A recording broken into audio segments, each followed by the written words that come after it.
Good turnaround Tuesday, everybody. Hello, Hugo, Kevin, Sinatra. Thank you, Paul. Same to you. We have a special guest today. We have Mark Chandler. Good morning, Marco, Richard.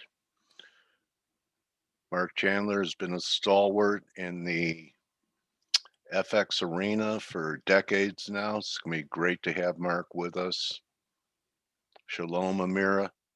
So I thought I'd start off with this Dixie right here. And one thing we know for sure, 92 is a big area. Okay. I mean, all you have to do is just, put in some type of mm, kind of like a horizontal line here. Anyway, that's not working. Hold on. Yeah. Trend line tools. Anyway, you could see 92 right here, one attempt after this initial decline from the highs. One, two, three attempts to break through this resistance here. I don't know what this is now. Anyway, so the Dixie, if we're going to continue this path, and we have the Fed, so we're going to see if they're going to, jawbone rates lower. Rates have started to pull back a little bit here, but you can't rule out, especially in the 30-year, another push up on the Fed. If the Fed doesn't talk really jawbone about how they're going to come in and do whatever they can to keep rates lower. But you have a pretty classic breakout here, so we'll see if we hold this breakout in interest rate futures. Really, what came to life yesterday, and I went with it yesterday at the 85, 86 level. We've had a little pop. EG's trying to come out of here. Thought we might get one more low. I don't know if we're going to get one more low. I'm not going to, I've already taken partials on this, but not a bad looking day. Maybe we're going to try this 87.40 level again. I thought we would make a new low, but when we started really challenging some short-term moving averages here, I just went with it. Okay, so here we are. It's still looking pretty good. So what does that mean? So far, the high is confirmed in the dollar. So maybe we're going to break out. Maybe we're going to break out. What's that, Sassy? Moves to the target zone, 133, 132.60. Okay, so you're talking about cable. All right. All right. Anyway, what this means, if we have a turn here, and I think we could get, NASDAQ, okay. And just to take a look at the weekly off number, we're challenging it. It comes in at 86.05, so we're above it for a potential two-week reversal. Only it's pretty early in the week, right? It's only Tuesday.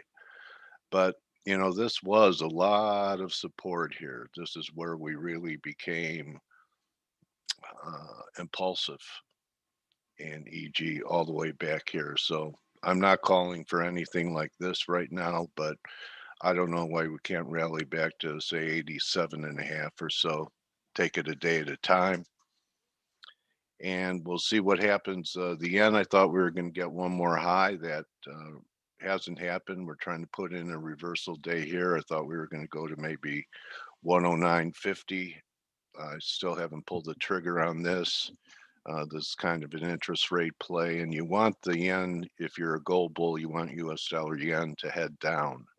So we'll see what happens. And the other observation before I turn it over to Blake is all the way up, while S&Ps would say have, 2% corrections or so, crude held, it doesn't seem to have the same type of fire in its belly that it had all the way up. So we had this high last week. I know it's a confirmed high there on short-term stuff, but the daily last week we talked about it diverging, and oil looks to be topping here. And 57.50 I think is possible. I'd sell rips in it. It doesn't seem to be as strong as we had um, in this phase of the advance, because S&P has made new all-time highs, and prior to this week, crude was leading the S&Ps to new all-time highs, and now it's lagging. So it's become the weak sister in risk. I'd sell rips here. There's could be quite a correction. In fact, why not back to 57 and a half, or even back to 60 would not upset the bull trend. But the oil's looking a little heavy to me. People are talking about Canada, and then I'll turn it over to Blake. I don't know. The VIX gap, I think, is filled at 1820. But anyway, I want to just talk about this. We're not diverging yet. I'm thinking down around the low 124s, there could be something to do in Canada, especially if crude is starting to fade, and eventually we get a move back over 92 in the Dixie. So any questions on anything I've talked about today so far?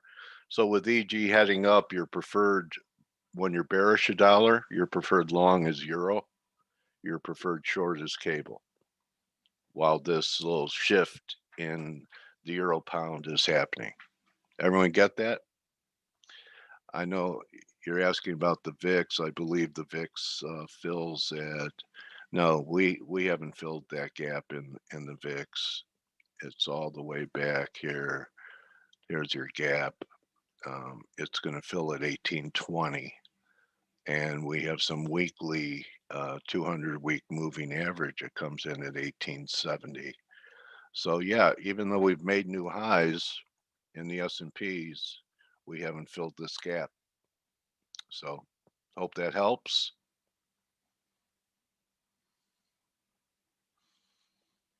Okay. Yeah, it could be a correction. Sure.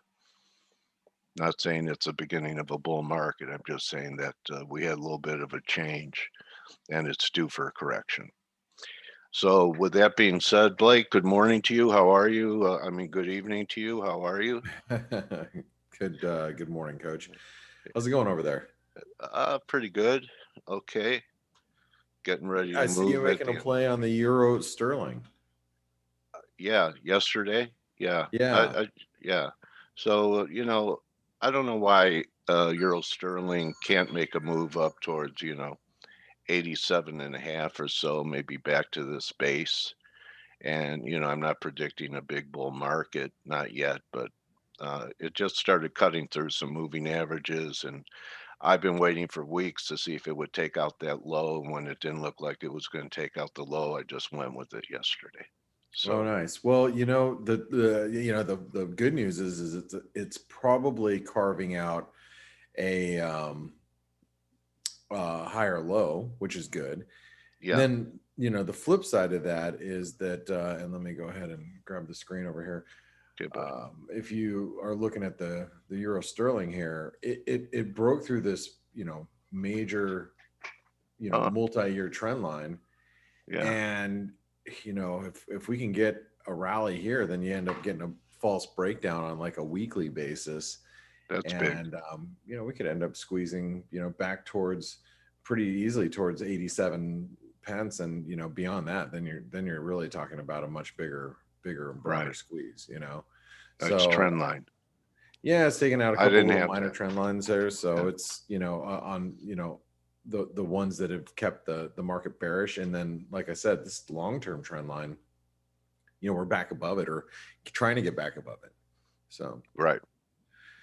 yeah, so it's been a pretty quiet night. We've had one of the big moves that I wanted to point out is Bitcoin, and I'm looking at it now as like a head and shoulder pattern, possibly. Oh, I think we hmm. can. I think I'm not in the camp that stocks are ready to turn over just yet, because they've been nothing but bullish. Every dip that we get is just, a buying opportunity for the market. So, and even overnight in Europe, there's a little blip lower, and then all of a sudden after a blip lower, the market's like, pop right back up to all-time highs. So if that's going to be the case, then the Bitcoin market probably will recover a little bit towards that 57, 58,000 level. But I have a feeling that, this might have been the high from the weekend. And do you remember my reasoning, Dale, that we talked about at the end of last week? For Bitcoin to pull back. Yeah, remember we talked about Bitcoin. Well, you know what? I don't think we talked about it. Now that I'm thinking about it, I'm not sure that you and I talked about. We talked about it a lot in the chat rooms, in the Forex Analytics chat rooms. But basically, just saying that, hey, stimulus is coming out over the weekend. Everybody's going to get in and try to, buy Bitcoin, buy Oh, yeah, with their Dogecoin. stimulus check. Stimulus checks. They're going to, Yeah. and the fact, or the point that I was trying to bring there, is that and it's something that we talked about yesterday as well, is, when we did talk about this, because I said, Yeah. when we were young and we were early years in our trading career, the big guys or the veterans would always say, hey, it's, the top's in when mom and pop buy. But mom and pop's just not, mom and pop's been in because rates have been low. So really, the mom and pop investors are the retail investors, or the people. When I say retail, that's not necessarily correct, or the right term to use to define who's getting in.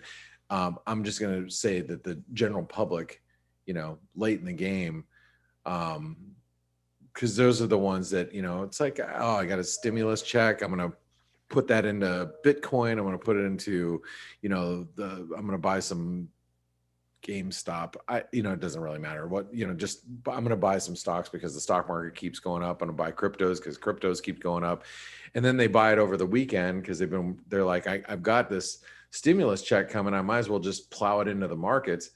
And, they buy it over the weekend, we peak. And then that's when, you suck retail in, you suck that last bit of retail investor in.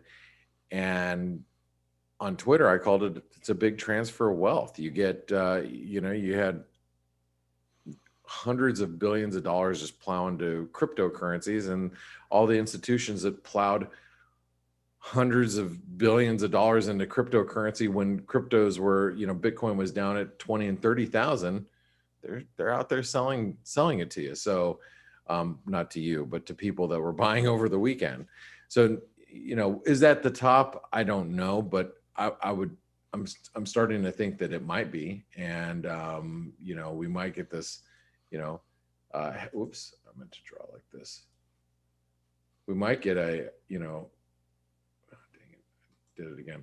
We might get like a head and shoulder pattern here, but we're in an ascending wedge. So, if it does create, it would be something that looks like that, yeah, something that looks like that. But do you get what I'm saying, Dale? Yeah. I mean, Yeah, so, we used to always go, oh, it's the taxi cab driver, it's the shoe shine guy. When, I walked through, I remember, I used to travel quite a bit, from city to city, teaching people how to trade the markets back in the 2000s. I would get my shoes shined before I'd do, as I was running in town, and shoe shine guy would be like, yeah, yo, buy you're in this, stock Blake. markets, hey, I just bought some Microsoft, and you're like, oh, I'm gonna go sell some. You know what I mean? I know. We were trained that way, that when the guy in the street is an expert in the market, that it's got to be close to over. Now it's a different regime. All the old stuff has passed away as we've gone through this new paradigm, and now the little guy banded together. And maybe that's it, Blake. The little guy, the shoe shine guy, all they were, they didn't have thousands in their communities and get together with every shoe shine boy in the globe and have a big club and everyone put $2,000 into something. Yeah. They just had their tips to do Right. whatever they want. So now it's kind of like a mass gathering of retail is different than the individual retail trader. Yeah. And it is definitely a different world, and the markets are constantly evolving, but I think a lot of the same rules do apply when you get, mass hysteria. You get Yeah. everybody, there's going to be people that are late to the party. It's identifying who those people are, and when you see them, I mean, Blake, what do you think about this new thing? I mean, people are paying $1 million for tweets. huh? For tweets, they're buying people's tweets. The art in tweets. People are paying half a Oh, the, million, $1 the million. NFTs. I think that all that digital crap is just, it's crazy. I mean, Yeah, and I'm a collector of art. My wife and I, that's one of the things that we really enjoy yeah, is fine art. yeah. And we always have. And I don't get it. I get it, but it's like, Yeah. if I can't hold it in my hands and be able to appreciate it, in person, I don't get Like it. Bitcoin. Yeah, I mean, you Yeah. could argue that Well, I too. guess. Yeah. I Everything. yeah, Money got too loose, and SPACs, NFTs, everything. yeah. And Everything. anyway, hey, I want to point All this right. out before Steve and Stelios. I'm gonna pass it over to them because I want them to be able to talk about whatever they want to talk about. But I want to say that the S&P is at highs today. I know today's Tuesday. I know it's people tend to think, oh, it's Tuesday, it's turnaround Tuesday. It's Tuesday before the Fed meeting. So Yeah. remember, It's different. I'm excited to hear what Mark Chandler has to say today. Mark Chandler is I consider him a friend. He actually sent me a copy of his book, a signed copy of his book, and he's a nice and probably one of the most respected currency analysts in the markets today. And I've known him for years, and he is just full of the most amazing knowledge. If you haven't, ever read any of his books, his Mark Making Sense, I'm trying to think of his latest book. It's behind me, about 4 feet behind me, so I can't get up right now to go grab it. But if you haven't read any of his books, you should. He is really one of my favorite people to listen to in the markets, to get a good macro idea of what's happening in the markets.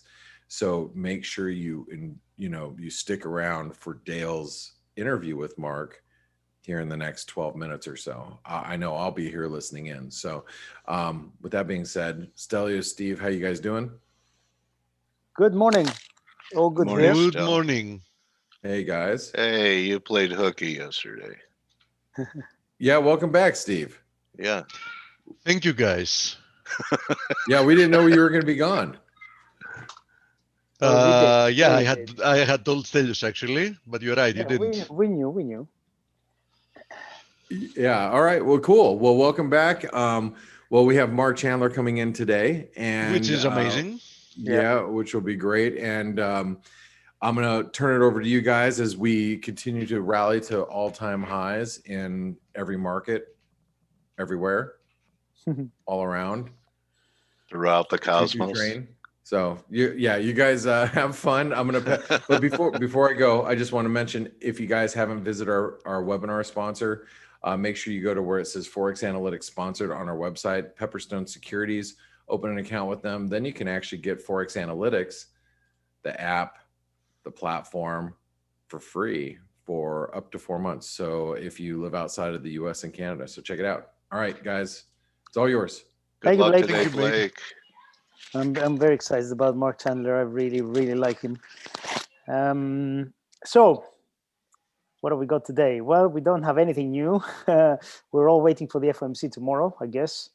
And we have the Bank of England on Thursday as well. So it could be an interesting week, but I I'm don't think we holding should my be breath. holding our breath. Yes, I don't. Again, just like last time, I don't see what will make Jay Powell say anything different. Obviously, he has to address at some point the issue of inflation and yields rising, but so far it's only a blip. So it's not, in the grand scheme of things, it's not a lot. Obviously, it can become a lot, especially if yields, as I've said before, if they keep creeping up slowly, I don't think they're gonna make the Fed or the markets really take a lot of notice. But if we get a nice, proper violent move, then there's definitely going to be action. But for now, I think we have to wait, unfortunately, more. Can I ask you this, Stella? Any blowback from the AstraZeneca vaccine being pulled in several European countries? I mean, the UK has been doing very well in Yes. their vaccination effort, but Europe now way behind the UK, and not being able to use AstraZeneca's vaccine could even delay it longer, right? As far as I know, we're still using it here, by the way. We Oh, are, really? yeah. They are considering it now. They're having. I read the headline just a little while ago that they're going to have a meeting about whether to continue using or not. But they are, and you're right, Dale. In Europe, it's one of the vaccines, probably the one that is most. By the way, if for some reason they don't want it, or if any of you has the AstraZeneca vaccine and you don't want it because you're worried about like the minor chance of thrombosis, please send it over to me. I have 0 chance of getting that anymore. Yeah, I'm in blood thinners, so send it over. I think it's been what, 45 cases in 17 million shots. So you wouldn't call it a big. Stelio, that's the fun part. That's what I was explaining to my wife and friends. I got a pulmonary embolism 2 weeks ago, which was like an almost impossible scenario for my age, and medical background. Imagine if I had got a vaccine like a few days before that, right? Yeah. Now try persuading anybody that it wasn't due to the vaccine. Yeah. You know what I mean? You're right. You're right. Everybody would be like, yeah, I mean, the guy was young, he was healthy, no chance. I mean, he got it due to the vaccine. You know what I mean? Well, yeah, that's a great point. I wouldn't call you young, but yeah, okay. That's a good point, though. You're right. All these cases, most likely there was something there to begin with, and anyway. He's young at heart. He's young at heart, yeah. Yeah. So anyhow, anybody. By the way, you said you were explaining to your wife. You never explain to the wife. She's always right. Don't forget that. Okay. Very, very good. I learned a good trick. You guys ever do this when you're in an argument? Just look at your shoes? No. No. That's a good trick, though. I'll try anyway. All right. Yeah, Someone gave me a tip. I think your point, though, Dale, about Europe and the vaccine is important, because the US, for example, are way ahead now. The UK is way ahead in vaccinations. The UK, I think, more than the US. I think they've vaccinated something like 30% of the population. I can't remember the exact headline that I read, and I thought, wow, that's really amazing. So Europe is playing catch up, and it's have an effect. It's one of the reasons why, in the very short term, I don't like the euro that much, but remains to be seen. The U.S. is now the woods. Either it's spring break here. I mean, Florida's packed. All the spring break places are packed, and we're on the verge of the UK variant becoming dominant. So we do have some protection, I guess, from the vaccines. That's why they're continuing to give them out. But Moderna's already working on a booster for the variants. Okay. So there's going to be another jab probably in the fall, probably for 10 years. Okay. Wow. 10 years. Yeah. Yeah. I guess. Let's see. Big Pharma are going to like that.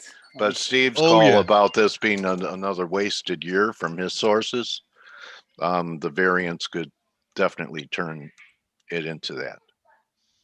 Yeah. Yeah. Unfortunately.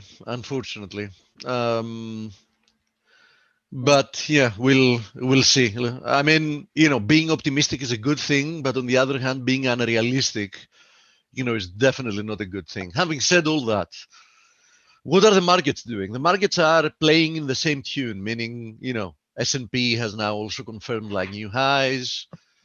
The Nasdaq has still to do some catching up.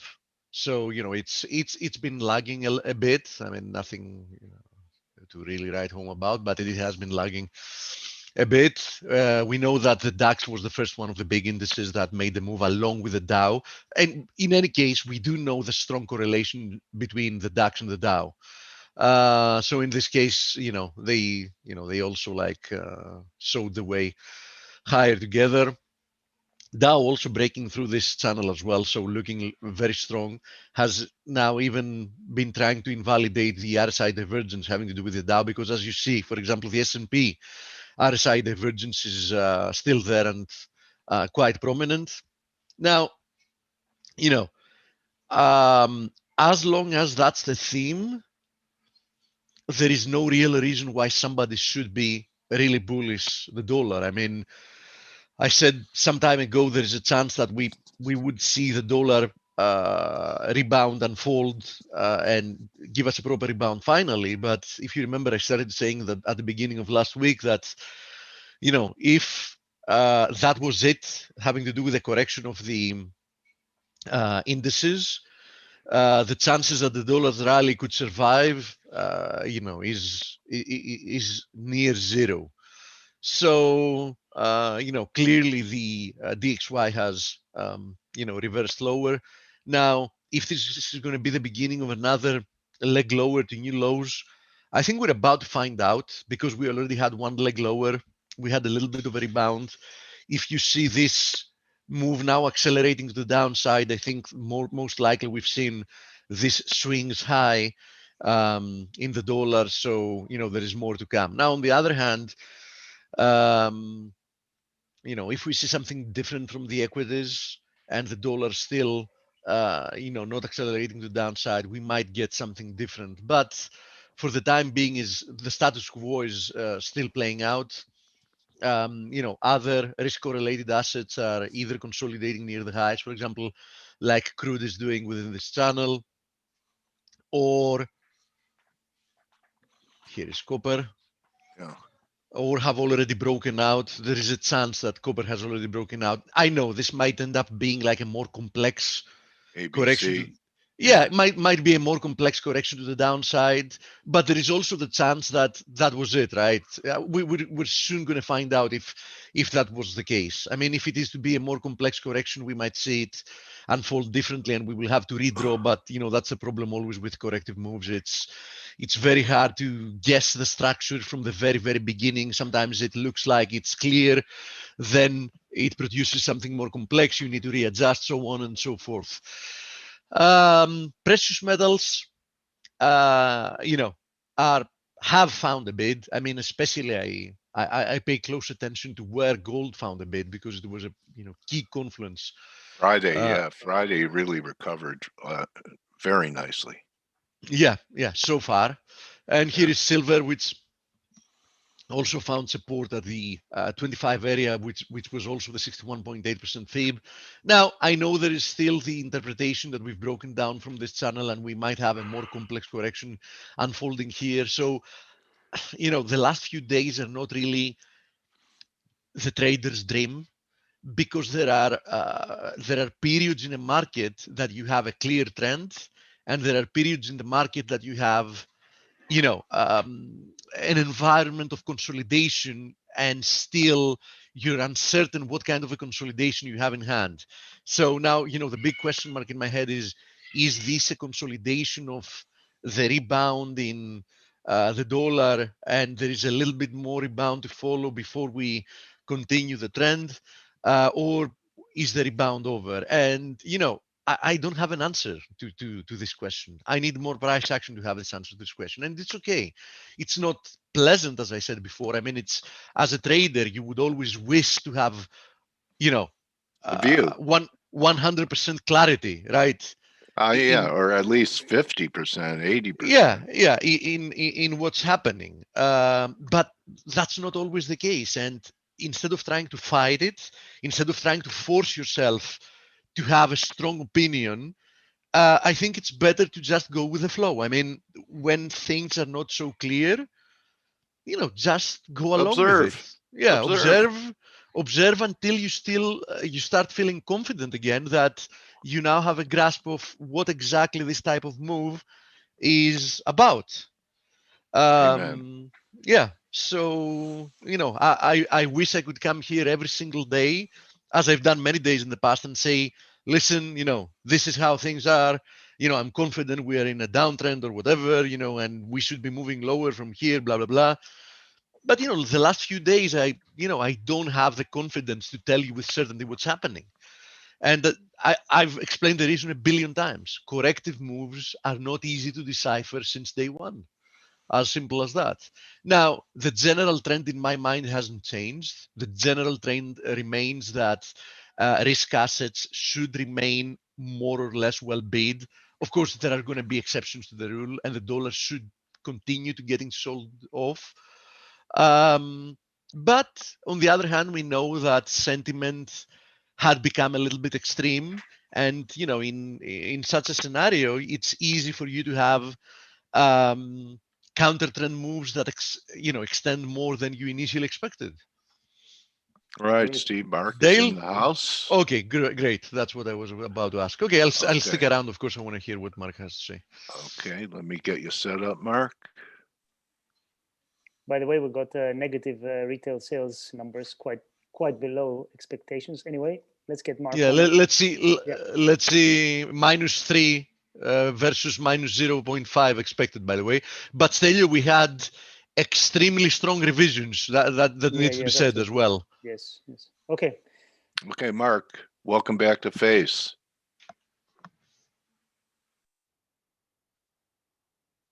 Hiya, Mark. I can see he's still muted. What's he saying here? Mark, you need to unmute yourself. You're still muted. I'm seeing it. Yes, there you go. There you go. There you go. Good morning, everybody. Sorry about that. A little That's boomer okay. accident. Good morning. Okay, welcome back to Face, Mark. Always a pleasure to have you here. And, a lot of people are, strongly neutral with what's happening in the dollar lately. And maybe you could give us some clarity. What are we looking at? Is this a new index that I saw a tweet several months ago that you had some type of new index that you were paying attention to with the euro? Do you know what I'm talking about? Yep, sure, Dale. So what I did about, everybody talks about the dollar index. And as you know, the dollar index, it's tradable, which makes everybody want to use it. But in reality, it doesn't. What does it really mean? The dollar index does not include two of America's two biggest trading partners, China and Mexico. The dollar index is heavily weighted towards Europe. So I thought that for my clients, which are mostly corporations these days, that they needed something more useful than the dollar index. And so I helped, working with Bloomberg, we created a GDP-weighted currency basket. Top 12 countries in the world. 6 of them are emerging markets. 6 of them, of course, the majors. And just to put it in perspective, so the US is about 30%. The Eurozone and China are each about 20%. What I wanted to show you today, really, and this might help clarify Steve's point, I think, which was really that right now there might not be a clear trend. What this chart is this chart is really what the Federal Reserve looks at. It is a real, meaning it's adjusted for inflation, broad, meaning it includes the all the US trading partners. So real, broad, trade-weighted measure of the dollar. And this goes back to the breakdown of Bretton Woods in the early 70s. This is really the story, Dale, of your and my careers in the financial markets. Yeah, and what it shows us is that there have been 3 big dollar rallies since the end of Bretton Woods. The first one, the Reagan dollar rally. The second one, the Clinton dollar rally. That's the Clinton tech bubble. And now we've had this Obama/Trump dollar rally. And in my work, I think this third dollar rally is over. And I thought so, though, since really late 2019. And of course, when the pandemic first struck, you can see here the dollar, this broad trade-weighted measure of the dollar made marginal new highs. We saw that, like the euro breaking down. We saw the dollar yen spiking. But I think this is still rolling over. And Steve's point, of course, in the short run, the dollar has been well bid really since January. So for me, this dollar up move is 2 months old plus. It's corrective in nature. It relates to the big sell-off we saw following the election. Well, early November, two big things happened, right? The election, but also was the vaccine announcement. So to me, a new world like unfolded in early November. And what we've seen in January, February, and a little bit here in March is just a correction to that big dollar sell-off. Okay. All right. So with this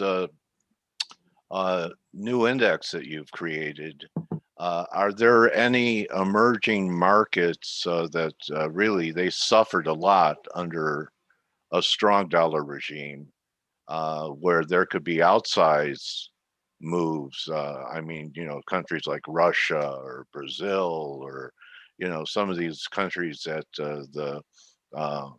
a strong dollar, because a lot of them have debt denominated in dollars.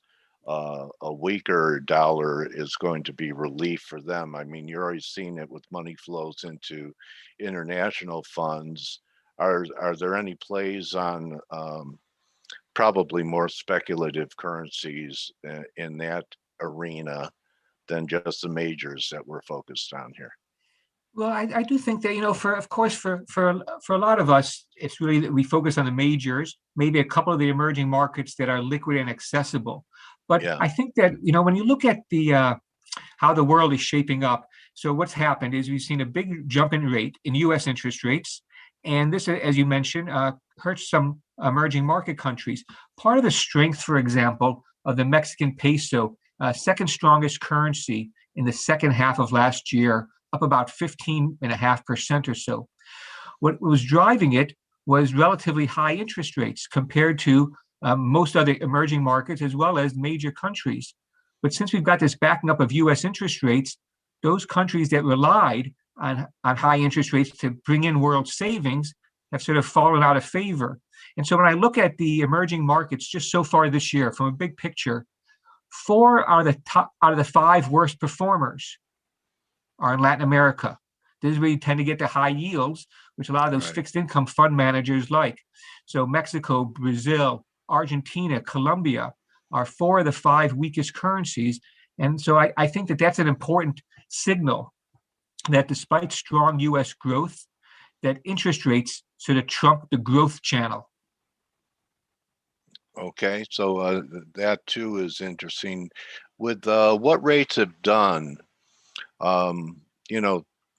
this rate scenario, Mark, there's a lot of company now on the reflation trade and what's happening to yields tripling on the 10-year, et cetera. Do you think that this move in yields is the beginning of something big, or some contrarians, I forgot the guy's name. There still are people. The story changed from last year, everyone talking about negative rates possibly happening even here, to that yields have bottomed and there's only one way for them to go. Is it possible that we still get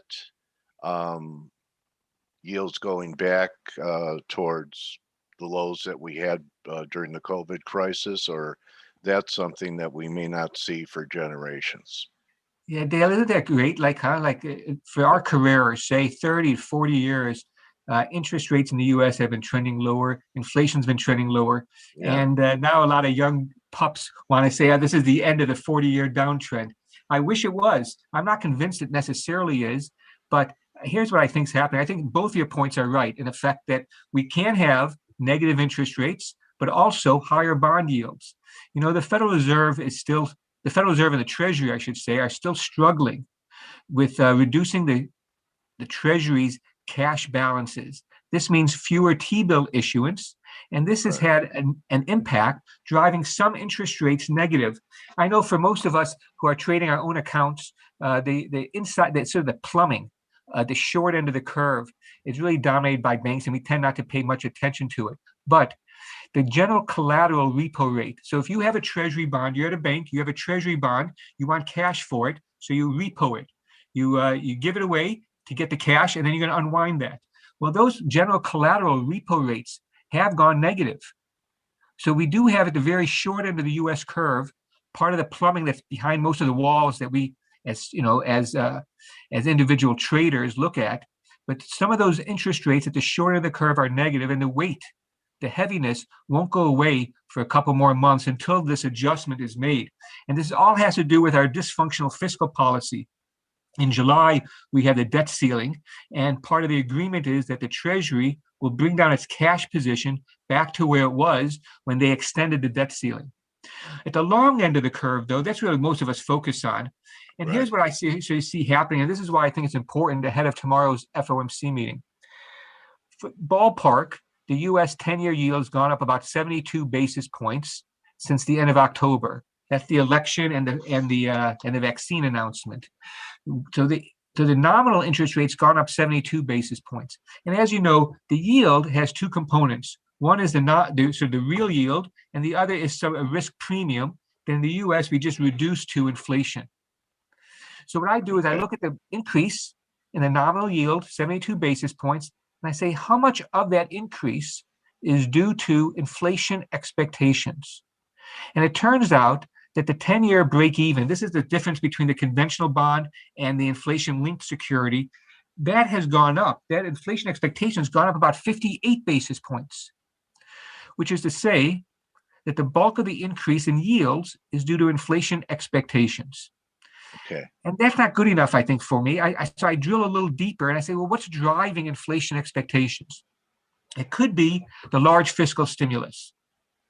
It could be the idea that the Fed is printing money, quantitative easing, $120 billion a month, and there's no plans to end it. Or, and which is I sort of like just sort of growing up in the markets, that sometimes it's the KISS method. Keep it simple, stupid. So at fear of oversimplifying, I think that the bulk of the rise in yields, is due to inflation expectations. The bulk of inflation expectations is due to one thing: higher oil prices. And the higher oil prices have very little to do with Fed monetary policy or the fiscal policy. It has to do with the supply and demand in oil. It has to do with OPEC plus decisions, who surprised a lot of people, including myself last month, when they decided to continue their output restraint. So higher oil prices, I think, are the key variable driving inflation expectations, which are driving U.S. interest rates, which have given the dollar a little bit better of a bid in recent weeks. Mark, we've had a pretty good move in U.S. dollar yen from 102.5 up towards 109 or so. Do you believe in the correlation of higher U.S. dollar yen is tied to yields rising? And can you explain the move in the yen? Does it have legs, or do you think this is just corrective as well? Yeah, isn't this a great day to talk about the yen? Today we're going to have the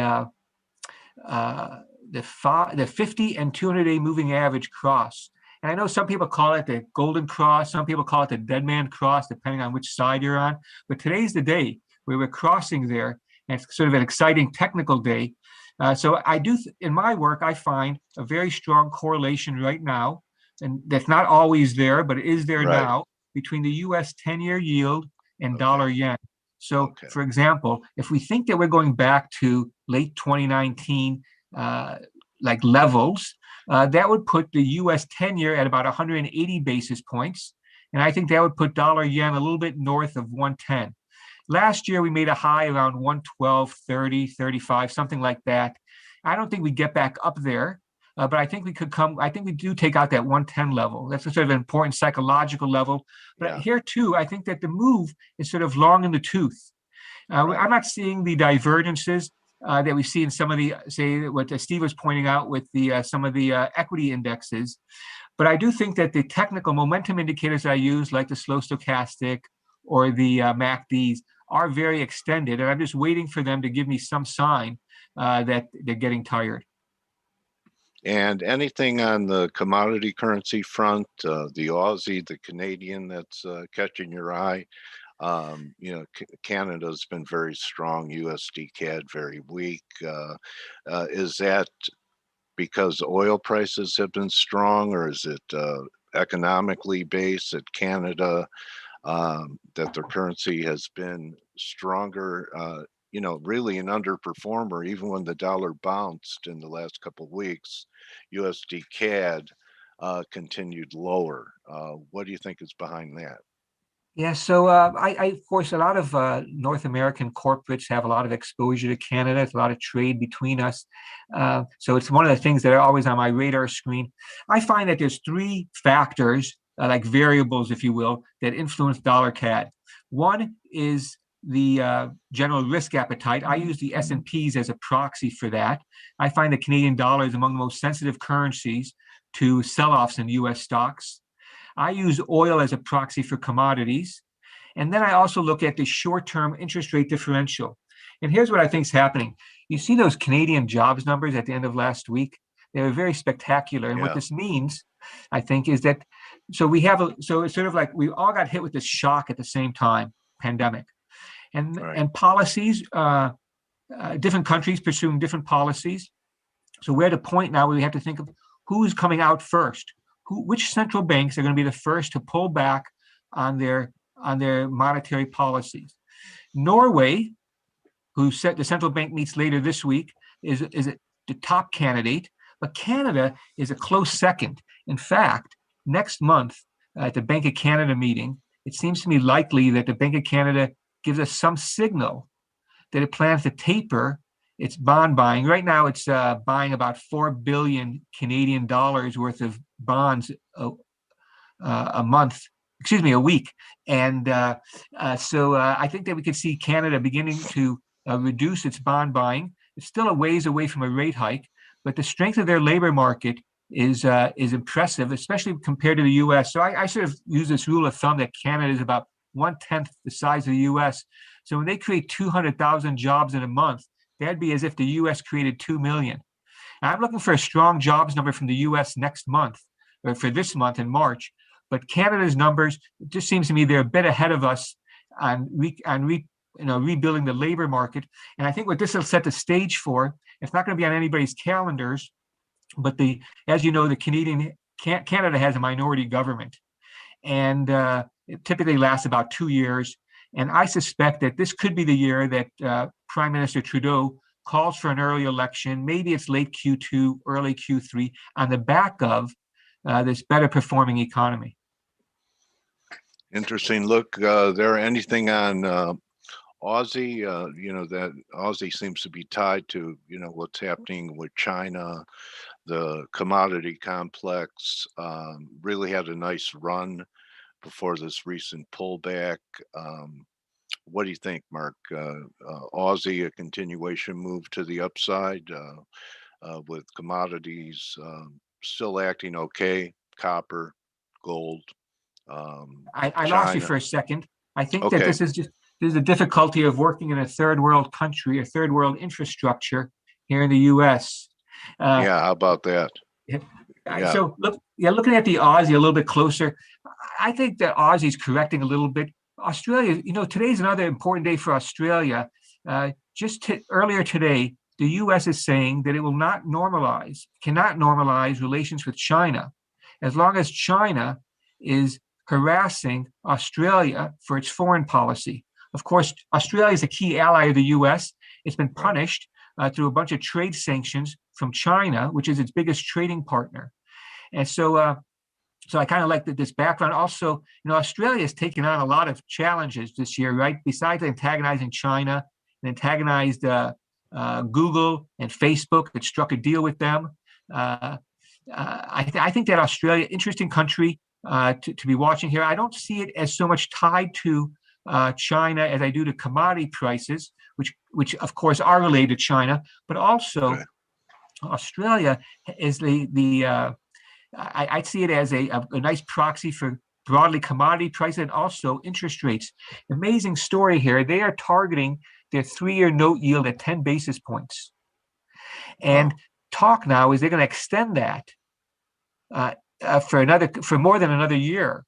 And so, because right now they're targeting the April 24 note, they might target the November 24 note. And so Australia is here for a while with soft monetary policy. And I think the strength of the Aussie compared to the other dollar block currencies gives the central bank sort of buys them more time before they have to adjust monetary policy.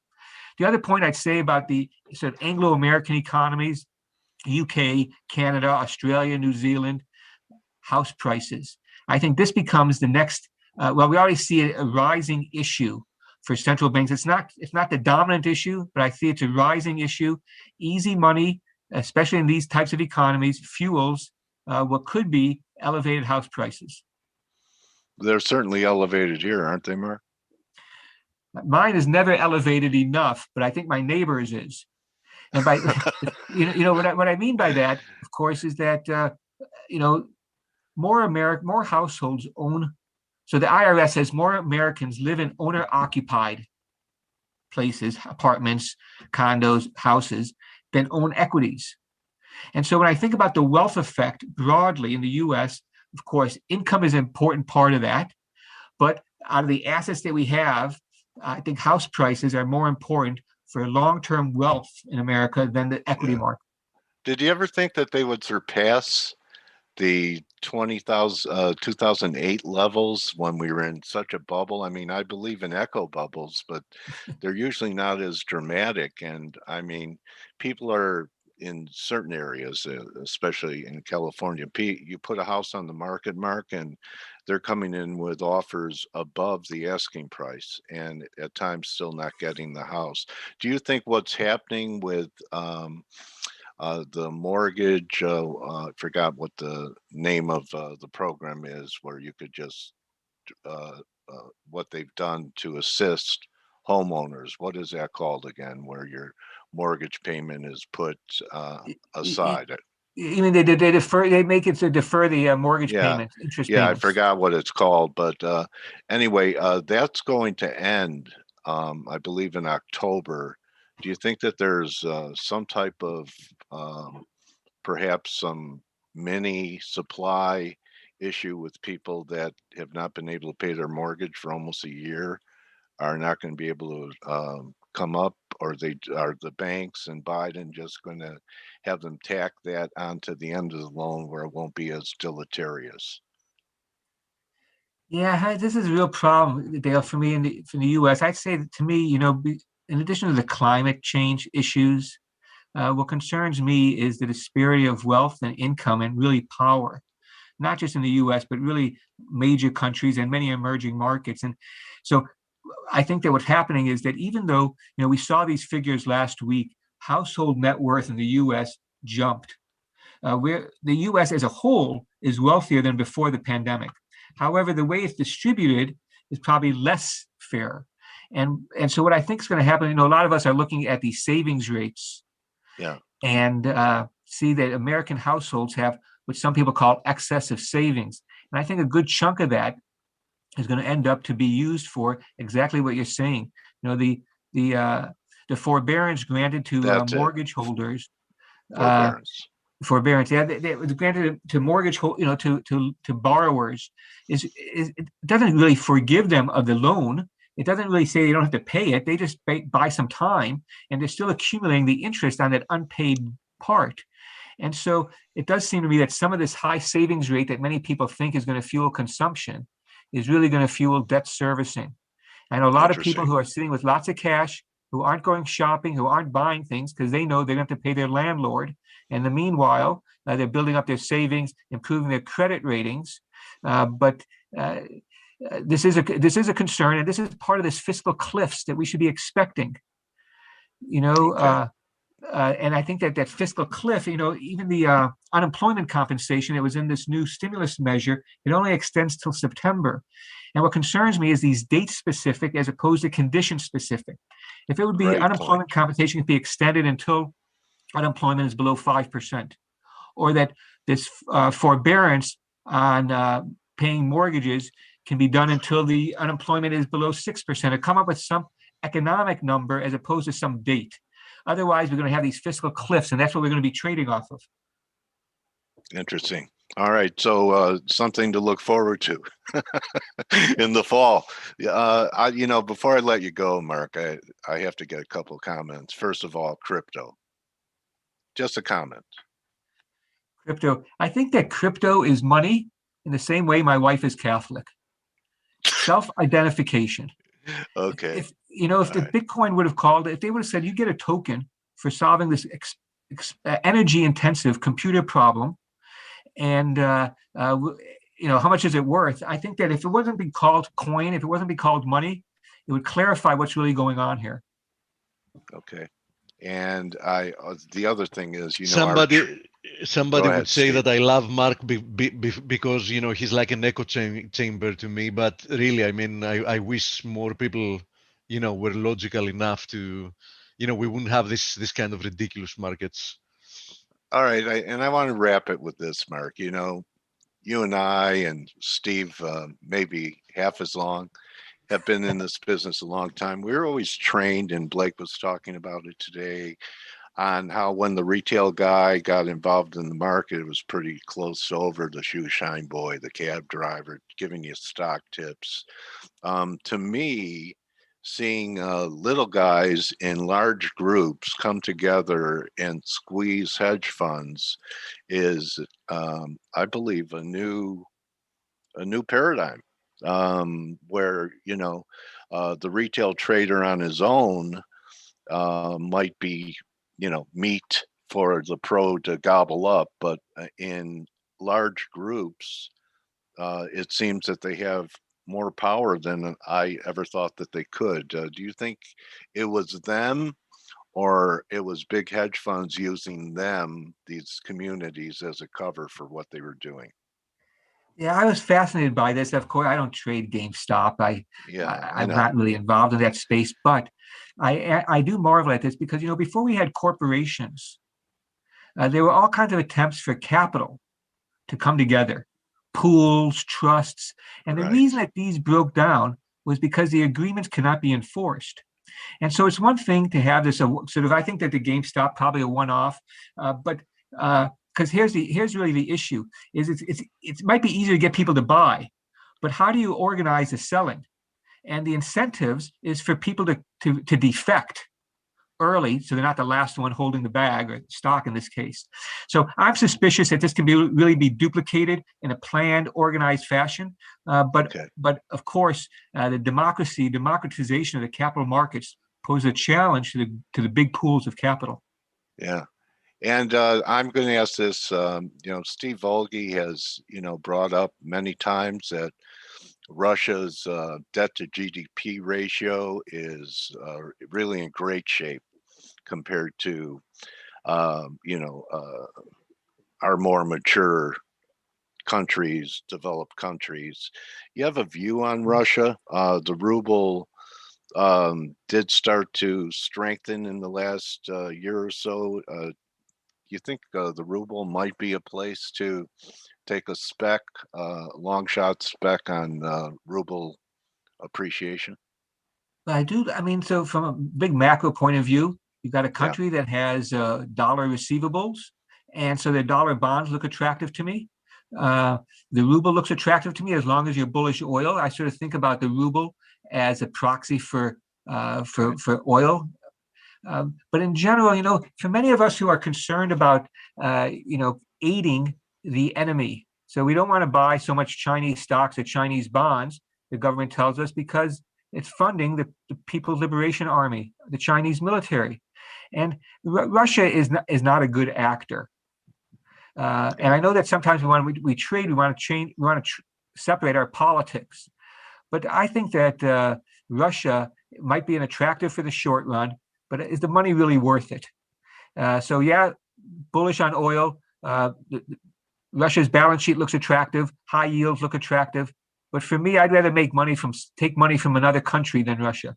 Okay, so that goes back to a lot of people that want to buy EVs and invest and be socially responsible in equities. I guess you could be socially responsible in foreign exchange as well. Great way to end it, Mark. Go ahead. Great. No, so thank you very much for your time. I always enjoy chatting with you, Dale and Steve. Yeah, so it was great having you, Mark, and we're not going to let as much Thank time you. pass. Go ahead, Steve. No, I mean, thank you, Mark, for being Oh, here. okay. We always enjoy it. All right, yeah. Thank you so much, Mark. Good hunting, and we're going to have you back real soon. Okay, this summer sound good to you? Great. All Good right. luck to everybody. All right. Good luck. Good hunting. Congratulations on developing a new index that gives your customers and the rest of the world a better understanding of what's happening with an index that is broader and gives you a more definitive picture of the dollar. Very creative work. Congratulations, Mark. Okay, good luck. All right, so that's a wrap, everyone, for Turnaround Tuesday, and we'll see you tomorrow for Fed Day. Good hunting the rest of the day. You could join the Morning Edge in 15 minutes. Don't just count your rubles or your yen. Count your blessings, and we'll see you all tomorrow. Adios. Bye-bye. Thanks again, Mark, and thank you, Steve Volge. Adios.